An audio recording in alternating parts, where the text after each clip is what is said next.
This is the screencast for section 3.4, example 7. Re-expressing data. This is kind of a very bizarre example we have going on here, but I think you'll think it's kind of cool at the end. So re-expression of data. When seeking a model for a set of data, it's often helpful to transform the data by applying a function to one or both of the variables in the data set. So what we have here is Kepler's third law using logarithmic re-expression. We're going to establish that. We have 6 planets, their average sun or average distance from the sun, which we're going to call A, and the period of orbits, in other words, the time it takes to revolve once around the sun. So if the Earth is 1 unit of time, the Venus would be 0.6 units of time, Mercury 0.2, Saturn 29, so it basically takes 29 years, etc. Okay, so I'm going to first show you the data. I put, let's see, stat, edit.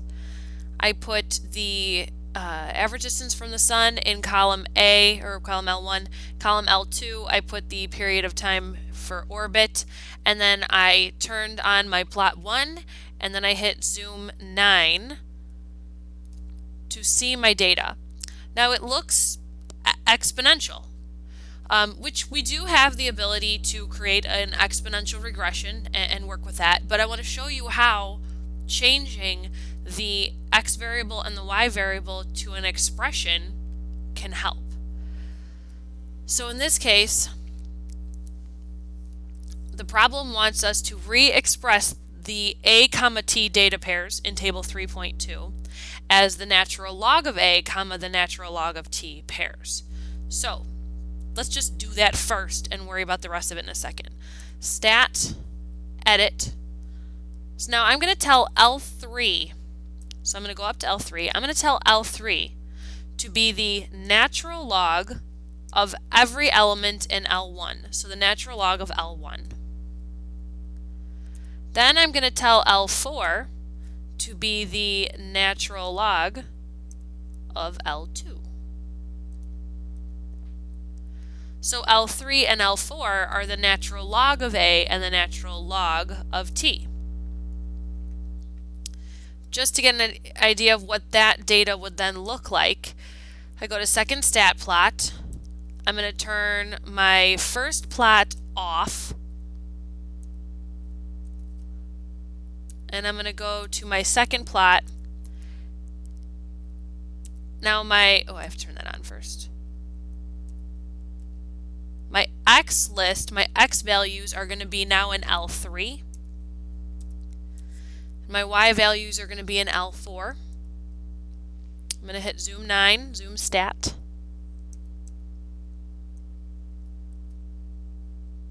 Now look at this data. That is definitely linear, which, I mean, lines are easier to work with, so why not? Alright, so re-express the a comma t data pairs in table 3.20 as the natural log of a comma natural log of t pairs. We did. Find a linear regression model for the natural log of a natural log of t pairs. Okay, so stat, calc, I'm going to do a linear regression. I have to tell my calculator I want my x values to come out of L3, my y values to come out of L4, and I want to store this regression equation into y1. Now go ahead and calculate. I want to see what that graph looks like. It goes right through my data points. Very cool. Alright, so we found a linear regression model. Now it says rewrite the linear regression in terms of A and T. See, right now the regression is y equals A, which is 1.499, x plus B, which is 0.123 and then 695. So really we have y equals 1.5x plus 0, so 1.5x. It wants us to rewrite the linear regression in terms of a and t. So now we said y, our y values, were the natural log of t. And then our x values were the natural log of a. So I rewrote the linear regression in terms of a and t, did that, and rewrite the equation in a form with no logs or fractional exponents. Oh, okay. So I'm going to make 1.5 3 halves. So now I have the natural log of t equals 3 halves natural log of a. Multiply both sides by 2. So I have 2 natural log of t equals 3 natural log of a. Now if I make the coefficients both exponents using my power property, if I have the natural log of both sides, the insides are equal. So my final expression would be t squared equals a cubed, which is Kepler's third law. So what this means is the period of orbit squared equals their average distance from the sun cubed. The now try problem is number 65, keeping warm revisited. Alright, so recall from exercise 55 of section 2.2 that scientists have found the pulse rate R of mammals to be a power function of their body weight W. So here's some data. I don't know if you want to know about a rat's pulse or a dog, or well, they don't have kitty cats. Well, whatever. So part A says, let's take this data and re-express it in terms of their common logarithms and make a scatter plot of the log of W comma the log of R. So unlike the example, we're going to use common log instead of natural log.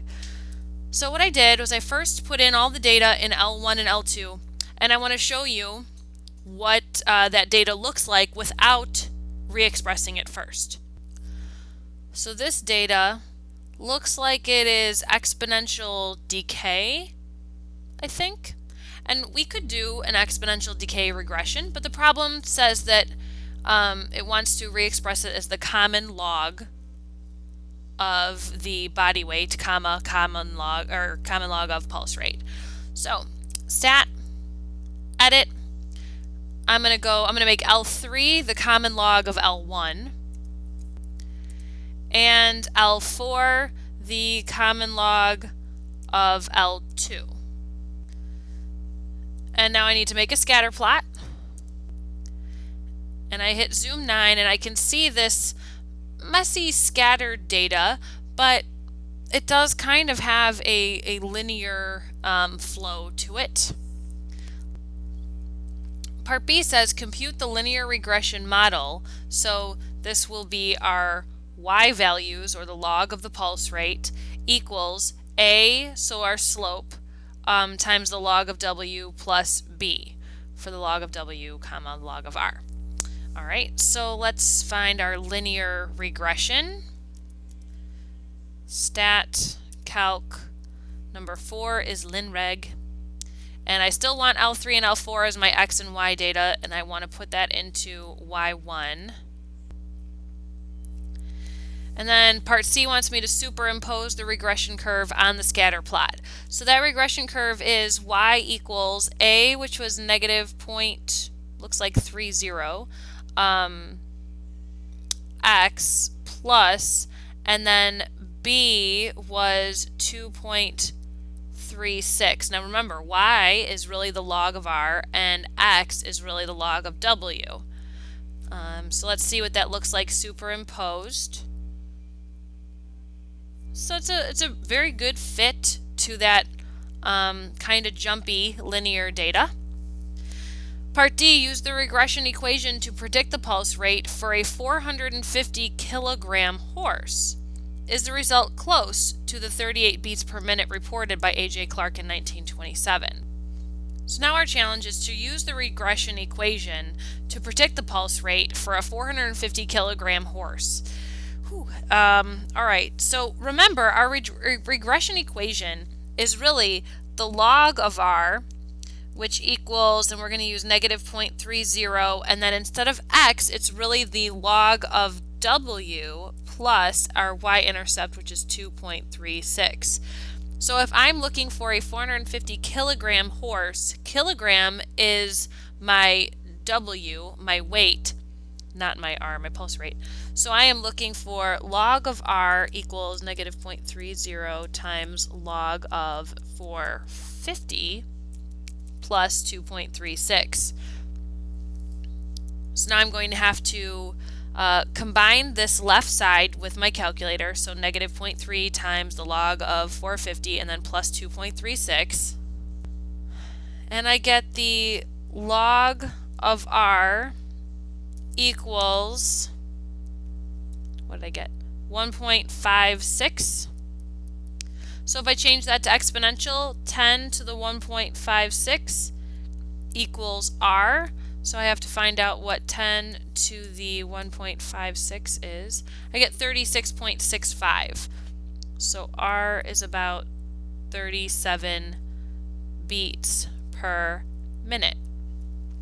And in fact, that is close to the 38 beats reported by A.J. Clark in 1927. So now part E asks, why can we use either common or natural logarithms to re-express data that fit a power regression model? Well, let's look at y equals a times b to the x. If I take the log of both sides, whether that be log of base e, log of base 10, if I just take the log of both sides, I get the log of y equals the log of a times b to the x. So now if I re-express, or if I rewrite that right-hand side, I can say that this will be the log of y equals the log of, remember my properties, a plus the log of b to the x. So now with one more step, the log of y equals, now I'm going to change x to my coefficient up here, but so this is really x times the log of b, so I'm going to write this as x, or excuse me, log of b times x plus the log of a. So here is your linear expression. Here's your output equals your slope times your x-coordinate plus your y-intercept. And that would work with either common log or log base e.